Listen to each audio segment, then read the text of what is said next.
Good? Okay, good evening. We're glad that you're here again for session 5 of our Fort Collins issues that we've been doing with MX each Wednesday evening. And this week we are going to have Dr. Blanche Hughes. She's going to speak to us about CSU. She is the Vice President for Student Affairs at CSU. We all think of football when we think of CSU, and we think of the academics.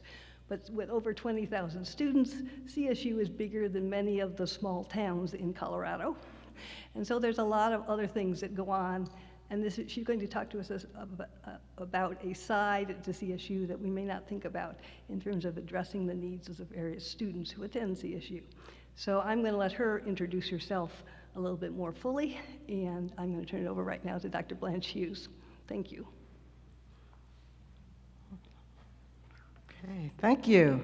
Thank you for inviting me. It's so nice to be here and to get an opportunity to talk with you. What I'm going to say first, and then I'll introduce myself, is I do not have a PowerPoint, and I'm not going to lecture you about CSU and all things CSU for the next 25, 30 minutes. What I hope we have is a conversation, and that I am open to answering questions and addressing the things that are most important to you. So I just wanted to, in case you were wondering, that's not what I'm going to do. But what I will start with is just letting you know who I am. So I think it's really important when you come before a group that people know, like, well, who is this person? So you know my title as the Vice President for Student Affairs. I will explain what that is too, because some of you may not know, like, what exactly does that mean and what do you do? But I'll go back a little bit and say I've lived in Fort Collins for 35 years. I did come here to get my master's degree in student affairs. I'm originally from Lexington, Kentucky. That's where I was born and raised, and went to college at a small school in Indiana, in Richmond, Indiana, called Earlham College. It's a small Quaker private school. And worked there for 4 years before deciding that I didn't really want to be a teacher and a coach, basketball coach. But that, because one, when I graduated, there weren't any teaching jobs, and so, or coaching jobs for that matter. So I ended up working at CSU in student affairs. So I worked in the residence halls and did some, ended up as an assistant dean of students, and figured out that, hey, this is a career, and I love this work, so I'm going to pursue it. And so at that time, my husband and I, with our 2 small children, never been to Colorado, packed up and came out, and it's only going to be here for 2 years, the program, as many people who come here to go to graduate school do. And when I moved here, I realized we moved during the summer, that this was a place that did not have humidity. And I'm like, I am never going back to that. No, no, no, no. CSU was a place where I was able to grow and learn. I ended up getting my PhD there, here as well in sociology, and had some amazing jobs. So that's a little bit about me in terms of my career path and what got me here. I have thought about leaving over time, but Fort Collins is my home. We raise 4 children here, so we have 4 adult children most of the time, they're adult. And two live here in Fort Collins. 1 lives in Nairobi, Kenya, getting ready to move to Geneva, Switzerland. She works for the United Nations and got her degree at CSU. And then my son lives in Washington State, and at Oak Harbor, Washington is Whidbey Allen. And he's the head football coach there for the high school and a teacher. And I have 5 granddaughters, and all granddaughters. So my son in Washington has 3 daughters. 1 who's a junior in college in Chicago. She goes to Loyola in Chicago. And then a 16-year-old who's a junior in high school, and then an 11-year-old. And then my daughter who lives in Africa has an 8-year-old daughter, well, almost 8 going on 30. And then I have a 4-year-old granddaughter who lives here in Fort Collins. And as she will tell you that I'm her best friend. which most of the time is really nice, and sometimes that's just really annoying when she wants me to play with her all the time. So, so that's a little bit about me, and I can share more about that as we get into questions and answers as well. But when I was preparing, I did get questions that was sent to me to help me prepare. But I heard that this was a series of sessions that you all are doing on Wednesday. And so I decided I wanted to start out by asking you a question. And I was just curious as to why you all as a congregation, why did you decide to do this? Why did you decide to have these sessions? What were you hoping to get out of it? And now I understand you've had 5 speakers already, and I want to know, what have you learned? What have you learned? And then you could also then share what is it that you would like to hear from me. But instead of me just coming up here and assuming things, I wanted to know more about you. So I'll start with, why did y'all decide to do this?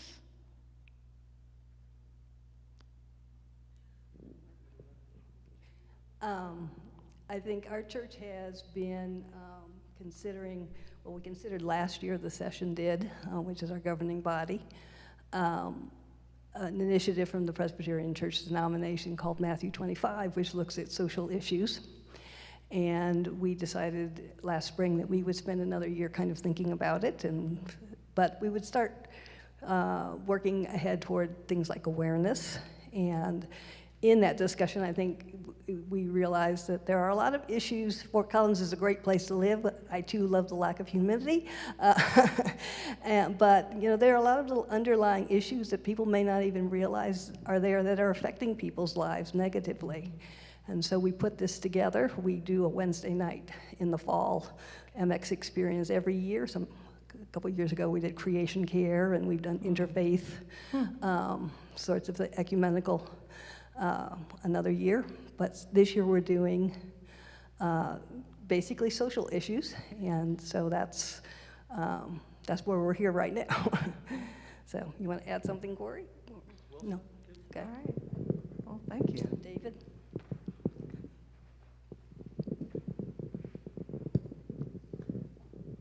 Yeah, so from my perspective, God sent the church to serve the world, and our world here locally, at least, is Fort Collins, and so we want to learn from our speakers things that maybe we know, but maybe we don't know about our community and the people here and what they're experiencing, particularly people who are different than the kind of people who show up at First Presbyterian Church, because we're aware of our blindness to a lot of things just by the fact that we run in certain circles and all of that. So yeah, I think that's one of the key things. So one of the things I'm curious about is your sense of students at CSU in terms of how important is religious faith to them in general. I know there's no single answer to that, but and where do they find outlets, the ones who are interested in that, on campus or off campus, for that pursuit? Okay. Thank you. I have that down. I'll address that. Okay. Anyone else? So among the issues that we have talked about so far, we have Isaac came and told us about the migrant population and the current refugee problem. We've heard about affordable child care. We have Police Chief Jeffrey Swoboda lined up for 2 weeks from now to come talk to us about equity issues and criminal justice. Last week, Reverend David Williams was here from Abyssinian Church to talk about the new initiative called Our Commitment to Self and Society. So we're doing a broad range of things. We're looking at affordable housing. So those are sorts of the things. But what we realize is that CSU is a major player in Fort Collins, and you can't ignore the fact that you sit there with your 20,000 students and that you have needs as well. So.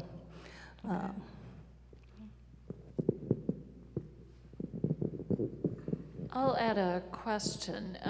Our family connects with international folks that are here largely because of CSU, and we realize we meet a certain number who make a specific effort to meet people off campus, but there are other things they do on campus. So we're sort of always curious, how many of them actually want to engage with the community outside the bounds of the campus? And then maybe more generally, how many students who show up at CSU care about Fort Collins beyond the campus?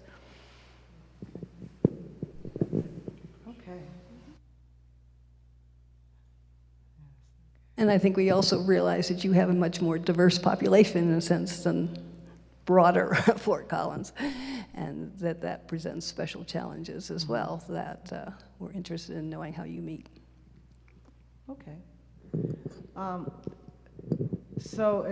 Yeah, I'm really impressed with what you're doing and trying to educate yourself, and I'm sure we could go longer into what other things have you learned, but I think some of you have sort of shared that already. So let me explain what I do at CSU, and then I think that helps to put framework of how I answer the question. So what I do as the Vice President of Student Affairs is a number of different things, but I'm responsible for several departments. Used to be 21, now it's not quite that many, but about, because we just made some changes, but 15, 16 different departments on campus.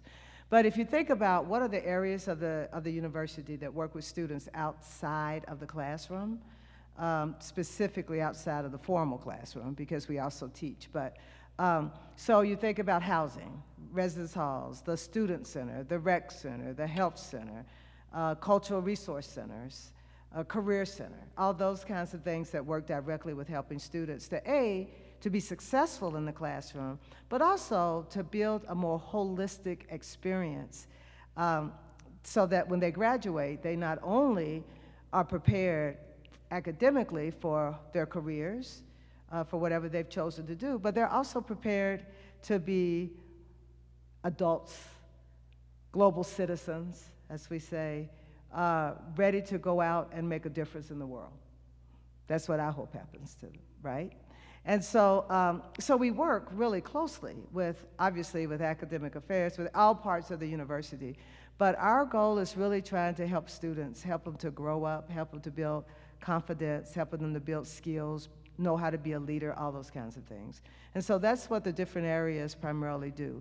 Many of the staff, so there's about 700 employees. It used to be about 900 employees, but COVID has, we still need more employees now because we lost quite a few people who have left the profession of the university, as most universities have, as we are seeing in the workforce everywhere, honestly. But 700 folks from all levels of more frontline workers, many of them who have worked the last year and a half on COVID in terms of working on campus, feeding students, cleaning residence halls, transporting students who have COVID from residence halls to quarantine and back.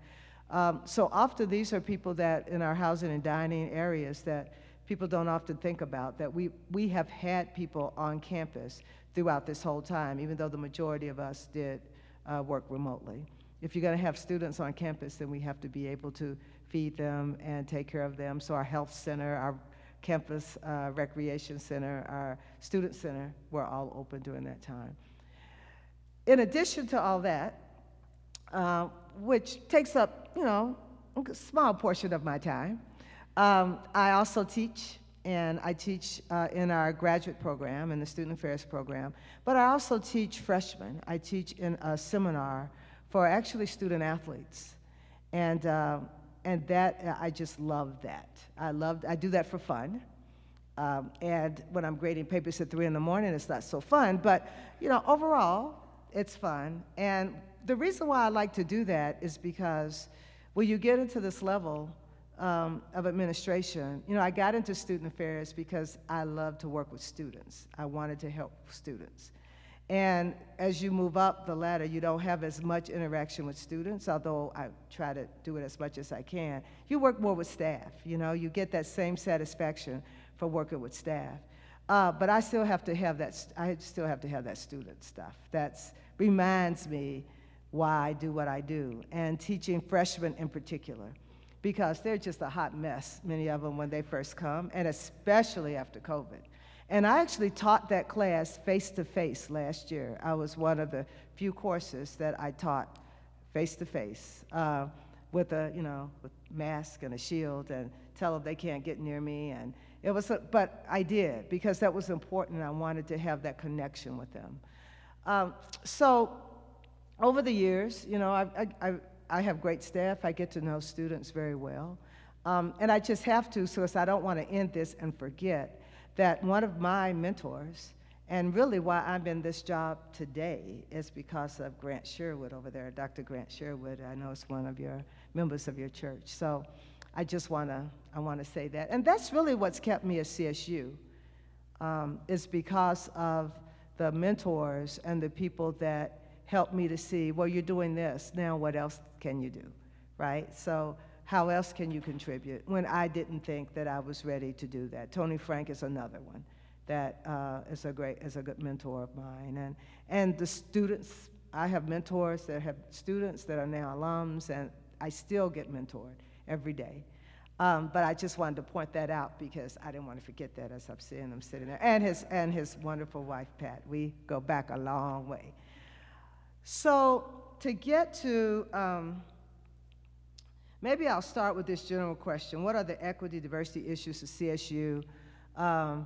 One thing I'll say is, you said 20,000. There's actually close to 28,000 students now that are on campus, and we have close to 32,000 if you include our online programs.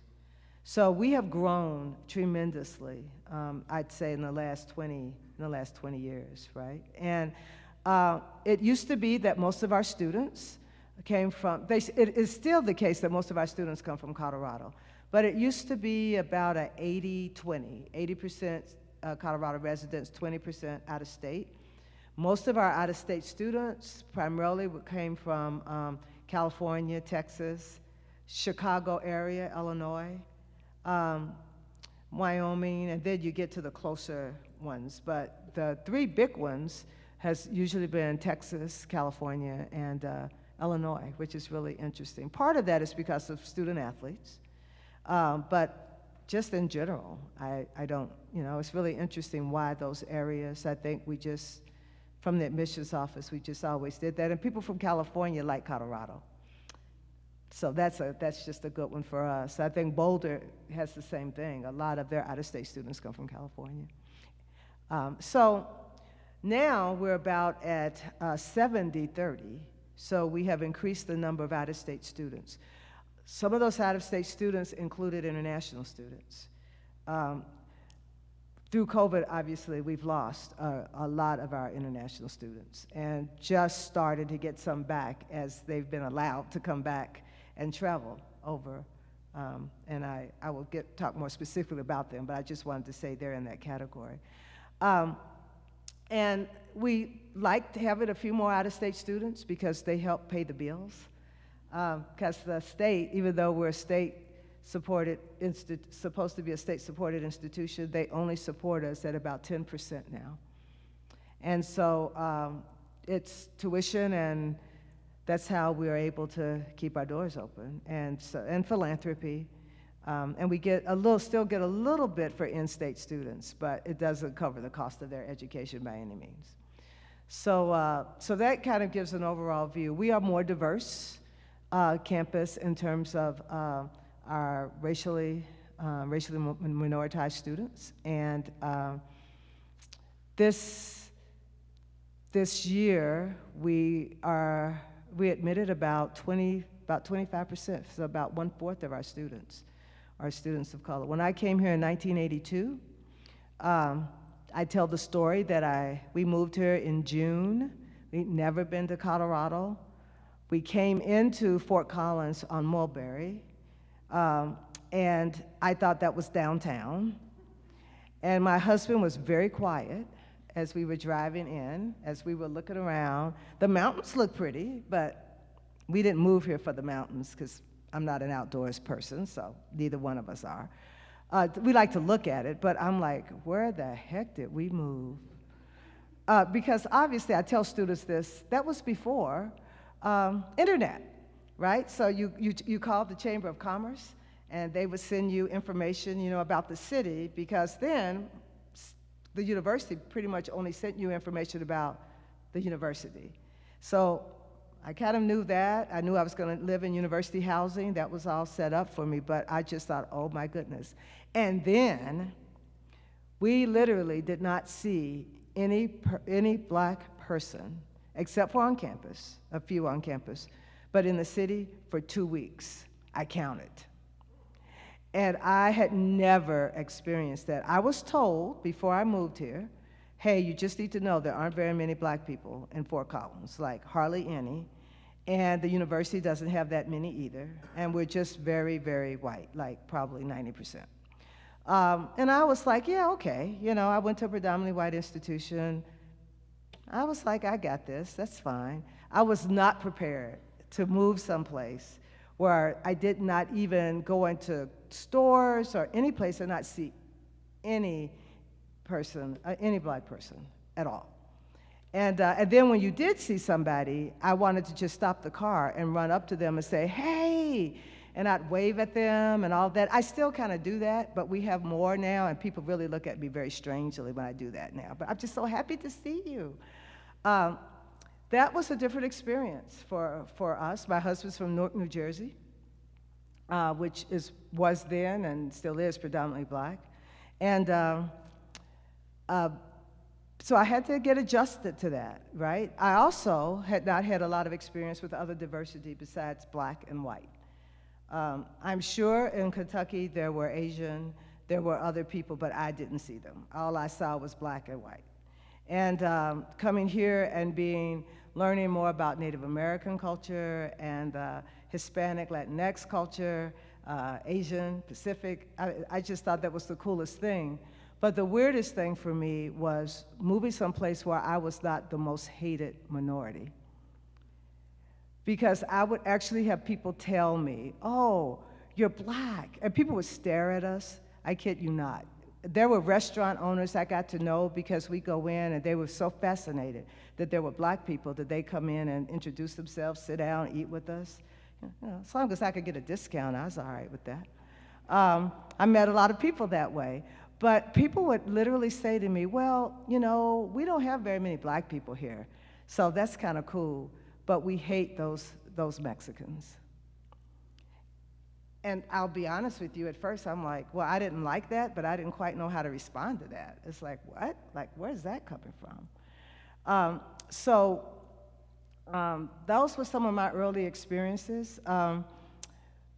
The Coloradoan, after we were here for a couple of years, so I had graduated, and I had 3 kids then? No, still just 2. And they did a story on us, the Coloradoan, and what is it like to be black in Fort Collins. And we were on the front page, and it was a big old picture of us, color picture. I will never forget it because we were not prepared for that. And I just thought, wow. And I think in that we talked about, we felt like we were pioneers, that somebody had to be here. And overall, our experience had not been awful. And that's because I worked at the university, to be honest with you. And so after working for housing, I worked for I became the director of Black Student Services, which is now called the Black African American Culture Center. So a support office for black students. And I did that for 11 years. And so that's where I got involved in the community more, because yes, students are on campus, but I could tell you that many of them had horrible experiences in Fort Collins and wanted to stay on campus, whether they were international students or other racially diverse students. That it was clear they weren't wanted. If they went, it was a little better when I was here, but when I talked to alums who came here earlier, like in the 70s and the 60s, in the 50s, they weren't even allowed to live in the residence halls. If you were black, you had to commute or find someplace to live off campus, which was also very difficult. So there's not a really, great history with that, but it isn't at any predominantly white institution except for very few. that opened up their doors to people of color early on, like Oberlin College in Ohio is one that comes to mind, and Antioch College in Ohio. But other than that, so CSU was not unusual. That was just what it was like. I do believe that over the years, you know, we've really worked at trying to improve that. I know that I have, and you know, worked with a lot of people within the city, and just trying to help people understand. And so that's why I really appreciate what you're doing, because yes, Fort Collins is beautiful, and it's a great place to live. I love living here. There's no place else I want to go to live. However, it is not the same experience for a lot of people. It is, I think, for many people who work at CSU, it was easier. I know because we have programs, right? We have, you know where you can go. I used to say when I was director of Black Student Services that that was the one place you could be guaranteed to see another Black person. You might not like them, and y'all might not get along, but at least they're Black. Because you could go days on the campus and not see anybody else that looked like you, or that shared your experience, or that didn't stare at you, or didn't make comments that insulted you on a regular basis. And you just have to learn how to suck it up and just keep going. And what I see now, as the demographics of the United States is changing, that we need to have more diversity. If CSU is going to survive, we need to make sure that we are more open and inclusive of diverse students. And what I love about it, even though as the vice president sometimes it's challenging because they're very challenging, but I love the fact that they're like saying, you know what, you all ask us to come here. You need to acknowledge that I'm coming here and the system that you all have set up for us doesn't work for me. So I need to be included. I am no longer going to just sit here and be insulted and not be included in the curriculum. You know, there were people of color that are great writers, that are inventors, that are people that y'all didn't learn about it when you were in college. We get that. But there are books and things, and you're a scholar. Go out there and learn it now. That's what we are asking you to do. And we're in this big, huge transition right now. What does that look like? And the institution is very much a part of doing that and working with faculty and working with staff and saying, what do we want to be in the future? Because it's not going to look like how it looked when maybe you went to college or when I went to college. When I went to college, I went to a predominantly white school. I knew that that school wasn't going to adapt to me and what my needs might be. I had to adapt to it. I had to figure it out, and I did. And I'm so glad that students are saying, you know what, we need to figure this out together. It's not just all on me. So I think that's a big change that we're seeing and that we are working with, that I think Tony started that process and being more, just talking about it more. I remember when I used to go and talk with professors or make presentations, just saying race would make people uncomfortable. And now, you know, it's diversity, inclusion. That's what people are working towards. And it benefits everybody, not just the people of color, but all of us, that we get to learn about different people and their lives and their journeys, and what places where we connect and places where we're different, where we can learn from one another and not be afraid of each other.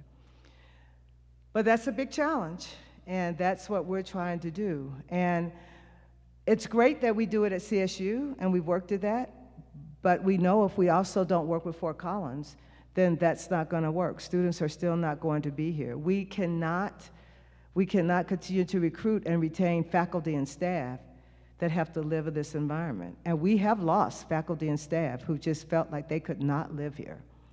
They left. They loved working at CSU. They loved teaching or being an administrator or even being a student here. But ultimately, they didn't feel safe in this community. They didn't feel wanted. And so they left. And I know that Fort Collins has just hired their own director, whatever the title is, of diversity and inclusion. We just hired, well, we've had a diversity, vice president of diversity, which used to be Marianne Taveras, which many of you may know. She was in this community for a very long time. And she retired, and then we just hired someone new that's come in, Colleen Cipriani, who is our new vice president for inclusive excellence. Instead of diversity, the name's been changed to inclusive excellence.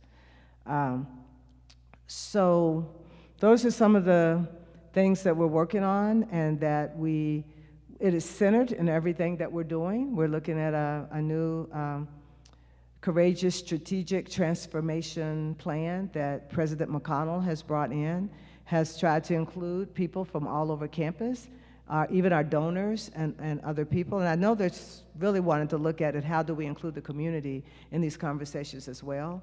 I know that she's involved with University, which was something that was actually started by Penley, President Penley when he was here, and Darren Atterbury, about how do we improve relationships between Fort Collins and CSU. And so I know those conversations are still happening, and how do we support one another? Because you're right, this is a community that includes both, and we lose people. If we're losing staff and faculty and students because they are not feeling comfortable or wanted in Fort Collins, then that's a loss for Fort Collins, and that's a loss for CSU.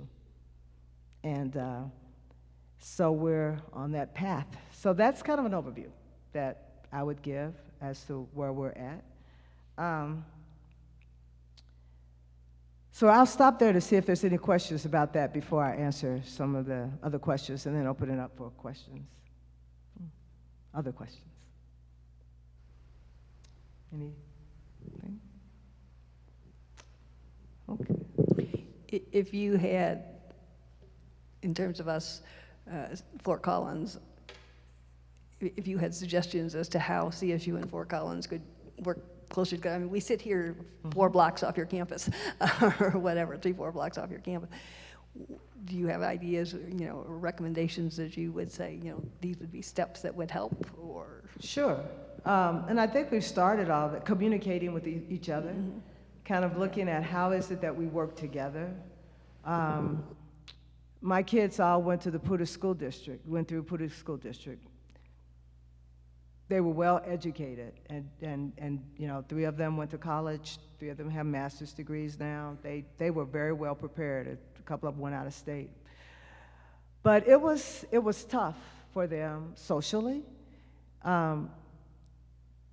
Being in some cases like the only black kids in the school, no teachers of color, I'm not even saying black, like no teachers of color, very little conversations and work around diversity, and so they often just felt like, fortunately I worked at CSU, and so they got a lot of that, diversity education and cultural kinds of things from going to programs, and from me making sure that they had that living in this community. But it was hard for them, and I was very involved with Putah School District in terms of being on my kids' school, the boards, the Parents Advisory Board, and all those kinds of things, and really saying you have to have a plan for getting diverse teachers here. You have to. It has to be intentional. And then, people would say, well, nobody black, no person of color wants to move to Fort Collins. And I said, I'm here. So first of all, that's insulting. And I've heard that at CSU a lot too. Well, we can't find it. There's nobody wants to come here. Seriously? There are some people here, and we'd like more, and we could help you if you'd ask us. And we're still working with that. They ask a little more. We have a few more, and we're working on that. So I think that's part of understanding how is it that we do need to work more closely together. And Darren Atterbury actually was amazing as the manager in really reaching out to CSU and saying, what things can we do? Our president right now, our student president of ASCSU, Associated Students of Colorado State, one of his main things is to try to build a better relationship between the students at CSU and the city. And he actually brought us together this summer to talk about, it's like, well, what's your strategic plan, Darren? And how does CSU fit into this? And President McConnell, what are you looking at? And here's what we would like to do, and how do we work together? And we have several programs where we work together on different things. Our police departments are working closer together. So it's coming. It's coming. But there's some things I know that getting corporations and in terms of recruiting, because I know that Poudre School District would like to get more diversity. I know that some of the corporations here, I know when HP was here, they were really, worked with us quite a bit to say how can we recruit and work together to recruit diverse staff, because they need to know that there's really a pretty good culture of diversity activities because of the university here at Colorado State, because we had the cultural centers that would bring in the kinds of diversity and programming and education that many universities didn't have, or we didn't have in Fort Collins. It'd be nice to get a few more businesses that, I remember it's always been a struggle to find places to get my hair done. I remember that when we first moved here, I couldn't find any black dolls for my daughter, so my sister who lived in New York would have to send her some so that she could have, dolls that look like her.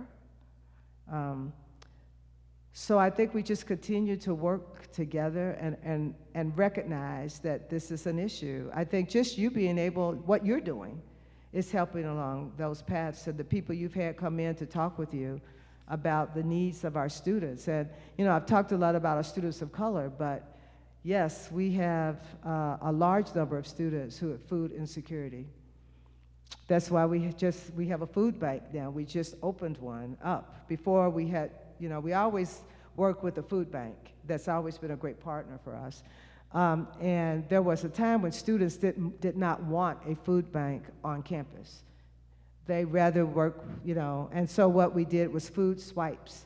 So people would donate money. We would work with our dining center on campus, and students could go in and use a card that was filled with so many meals. So because students said they didn't want to have just one place where they could go where they stood out. So they could go in a residence hall and eat like any other student and have a card. And so that's what we did for a long time, but really the need had just started to get grew bigger, and just before COVID, and then COVID really just blew it up. So we were able to get more space, and I think it's gonna open up officially this weekend with a speaker that's coming in. So food insecurity, but after we start to do food insecurity, we also know there's housing insecurity. We have a number of students who are homeless, whether they're sleeping in their cars or, couch surfing, finding different places to live. And I know that you all have been involved in homelessness, because I remember talking to Grant about that several years ago, and some of the things you all were doing here at your church. So yes, our students, so a lot of times I think you're right, people think of college students in a stereotype that, well, they can pay to go to college, and if they can't pay, they get financial aid, so why would they be hungry, right? Why would they, not have a place to live? But that's not true, and not all of our students are 18 to 22 either. We have more students who are older, students who come that have children. We have veterans that, yes, some of them have money, but not enough. So we need also the city to partner with us. So even with what we're doing with our food insecurities, we're partnering with social services for the city of Fort Collins, the SNAP program. We're really helping students to know, here are other resources that you could get, not only at the university, but as citizens of Fort Collins.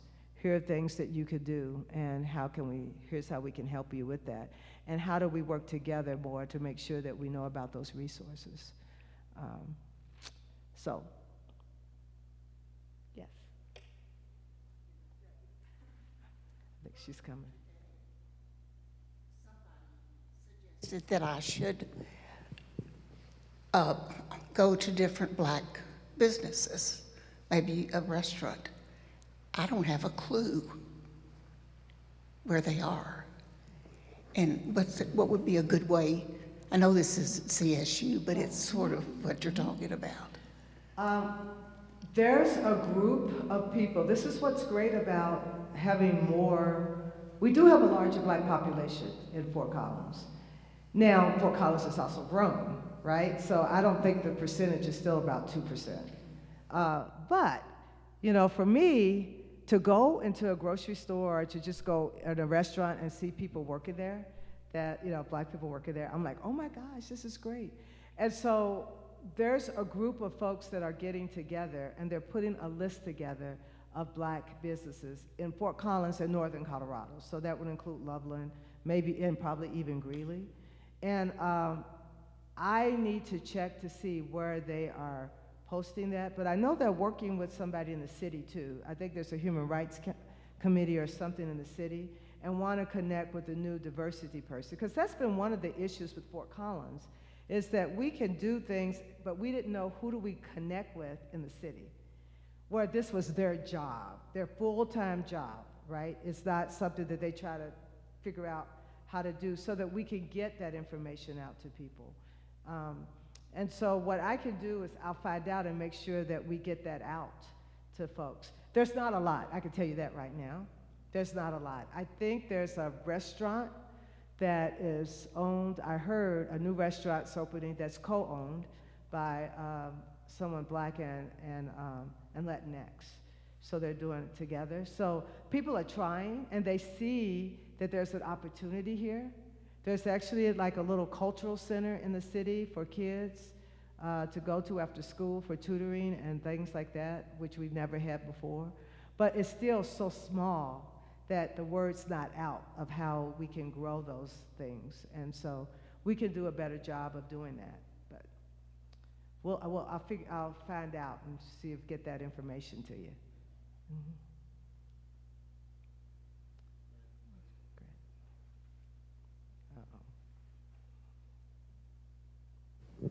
Blanche, maybe you could talk a little bit about students and mental health on the campus and some of the services and support that is offered there, because that's a big issue. It's huge. Yeah. A huge issue. Thank you, Grant. Yes, we started to see a rise in mental health of students before COVID, and we know that is even a larger need now. We have a health center at, it's called CSU Health Network, and it includes counseling and medical that work together. But we've always had counseling center, and probably one of the best counseling centers, college counseling centers in the country, in terms of the kind of people that we've got, that we had there, and the services that we provided. We were always really cutting edge. And in some sense, I think we still are. But I know that as we started to see more mental health issues, and we do surveys of students, and we know kind of what students are struggling with, and the different populations of students, and the things that they're struggling with as well. And I remember that Tony Frank, called me and the director of our counseling center at that time, and said, I read what's happening across the country. This was a year when I think we had 11 or 12 suicides in one year. It was hard, right? And we knew we needed to do some different things, and it was rising all over the country for universities. And Tony brought us in and said, I want you to go back and talk to your people. If you had a magic wand, he had this magic wand kind of thing. If you had a magic wand, what would you do to address these issues? And he goes, and money is not an object right now. I want you to think about what you would do. Come back with a plan for us. We went back with a plan that was almost $1 million. And he funded it. And from that one, and then the board of governors just did that again several years ago. It was more like 500,000. But with that large amount of money, what we said was what we needed to put more efforts in trying to prevent suicides. So really understanding what's causing these as much as we can. And we know there's some depression issues, there's health issues, there's food insecurity issues, like there's a lot of those things. What things can we address to try to prevent? And so we looked at, well, are there some online type programs for students who just need to talk to somebody, and that's all they really need, and but they don't need to come in, they don't need therapy. So all of those things, including what we call it the I-team, and it's the intensive counseling team. Because initially for students who had serious mental health issues, what most colleges did, and we were the same, because our counselors weren't prepared to deal with major long-term mental health issues, right, where there's counseling that needed to be done down the line. And many of those students never made it to college either, because there were not resources in their communities to work with them to get through school so that they could go. But that was changing as we were doing a better job of identifying students early, getting them the help that they needed. More students were coming to college knowing that they had mental health needs. So that was another thing that we had identified, that we need to have something for those students. And so what universities did was, if you had serious mental health issues, they would refer them out into the city.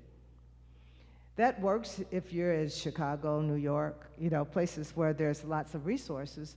But we didn't have those kind of resources in Fort Collins. We had some, but we did not have enough.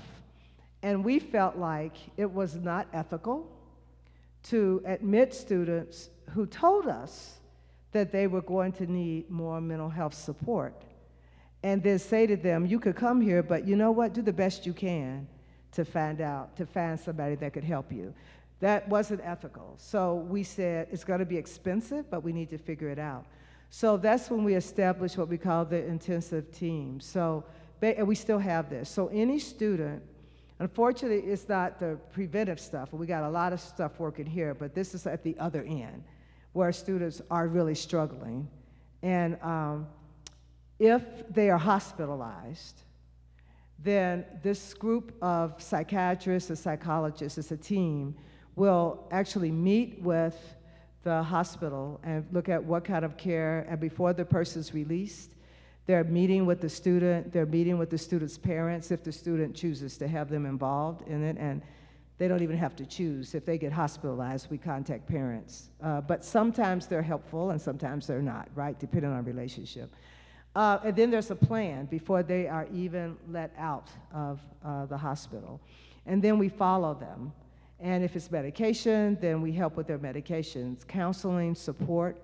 And we know that we have saved a lot of students' lives and kept them in school, because it doesn't help for them to go out and not have any support, right? And for many students, they cannot afford. If, some have insurance, and their insurance helps pay for it, but some don't. And so how do we support our students so they could be successful? And so we have that team. We hired a lot of more counselors, as many universities did, but the reality is we cannot hire enough counselors to meet the needs of all the students that we have. So we had to do more group work, group therapy kinds of things. We hired more counselors that are 9-month counselors. Because one nice thing about Fort Collins is that we do have a lot of people who either came here with spouses, but who are educated and are counselors, and so have private practices or whatever. And we're like, hey, can we hire you to come in just for 9 months? Because during the summer, we don't need it as much because most of the students go home, right? So we have that, and that's been successful. And we have several online programs now that students really like, that work with us. So they could go online, but if they answer questions in a different way or there's concern, then they say, here's where you go to get help. We have a program called Tell Someone, And that's for anyone at the university. If you have a concern about a faculty, staff, or student, and you don't either feel comfortable talking with them, or you're like, "Huh, I'm a faculty member, a student comes to my class and they sleep every day." That's not normal. And I've tried to talk to them, and they're not wanting to engage with me. I think something's wrong. They call this number, or it's also online. And we will follow up on any of those that we get. What we found that most students, faculty and staff that we call are appreciative. I know a lot of people thought, well, gosh, if they get this strange call from the university, they're going to get mad that someone told on them or whatever. For the most part, that's not the case. And it's actually faculty that use this more than anybody, which is really cool. I think that's just wonderful. But students can do that, and we follow up, and then we get them into help if they need it. We have a case management program where these are folks that, like social workers, and they will help a student with anything that happens, whether it's parent died and they don't know what to do. They help them with classes, talking with their professors to say it's a legitimate excuse. So we beefed up all of those services to really provide that support for students. And so we've done that. And now we have that, and we're still saying there's still more that we need to do. And what is that going to look like? Students many of them really like the remote things. There were students that liked having remote counseling, and we never did that before COVID. And we're looking at still doing some of that, because we had more students who showed up for appointments when it was remote, which is interesting. And then there are some students that absolutely want to see somebody face to face, and depending on the issue, the counselor or the psychologist wants to do that too. But we're providing more options for students. They want an app. There's now apps on their phone that they could just go to if they have an issue, and they find an app, and the app will walk them through, I'm feeling depressed, what do I do? And they'll say, do this, here's the questions to ask yourself, here's where you go if you need help, boom, here's where you go. So we're doing that, so technology, that's many of these students, that's what they want. And we're constantly looking at what else we're doing. We just had a town hall with psychologists at CSU who do research and also practice around trauma. So that's a specific kind of mental health issue. And COVID, of course, has led folks to a lot of trauma. There are students who lost family members, who lost parents. We had a student from India who lost both parents within a day of each other, and she was here. And could not go back home. So, we're going to be dealing with trauma from COVID for years. We have students who had trauma with the social issues, with George Floyd, with those issues too. That's trauma. When people couldn't get together to sort of work this through and talk with one another, and they just couldn't. So we did a town hall, and we had almost 500 people tune in to the town hall, and it was virtual, just to say, this is trauma, this is what it looks like. Here are the resources we have on campus. So the Counseling Center has great resources, but so does the Counseling Center, has a counseling program, so does our Health and Human Sciences. And so now we're talking about how can we work together to sort of support each other in trying to serve our students. My big concern is not only students, but I have a huge concern with faculty and staff now, because we don't have the same kind of resources for them. We have a great employee program, but it was not set up to work with the issues that we're having with faculty and staff now. We have lost staff that have just quit because they're like, I'm done. I've had some time to reflect on my life and what I want to do.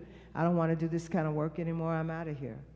And a lot of staff that just needed more help and couldn't find counselors at one point. I couldn't afford it.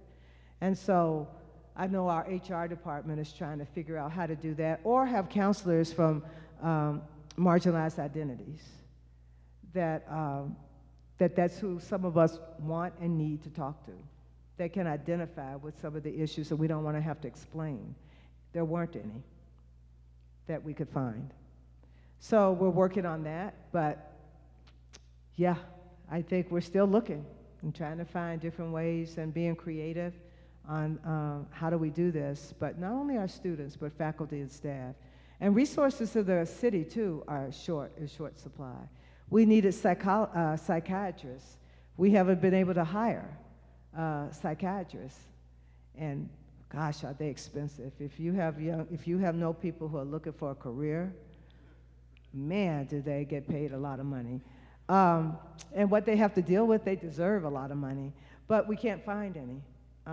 So we've had to go to consultants and hire people part-time because we can't get searches.